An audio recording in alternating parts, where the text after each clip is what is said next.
राज्य सरकार द्वारा प्रायोजित नुआ और क्रीड़ा उत्सव समग्र राज्य में अनुष्ठित होता बेले नयगढ़ जिला स्तरीय ए नुआ और क्रीड़ा उत्सव 2023-24 उद्यापित हो जाइछि।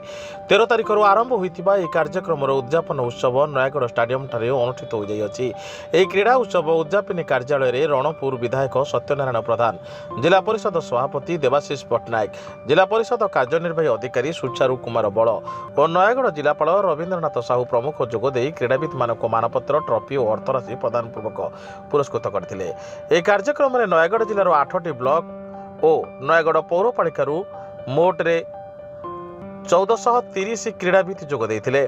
जिला स्तरीय क्रीड़ा उत्सव में हॉकी पुरुष विभाग में 3टी, महिला विभाग में 2टी, क्रिकेट पुरुष विभाग में 9टी, फुटबॉल में 9टी, वॉलीबॉल पुरुष विभाग में 9टी, महिला विभाग में 2टी, कबड्डी पुरुष विभाग में 11टी, महिला 5टी, गोखो पुरुष विभाग में 9टी और महिला विभाग में 8टी दल जोग देइथिले।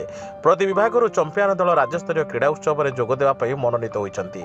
जिला क्रीड़ा अधिकारी सजाता साहू आह्वान क्रमे यह उत्सव आयोजन करा जायतिला।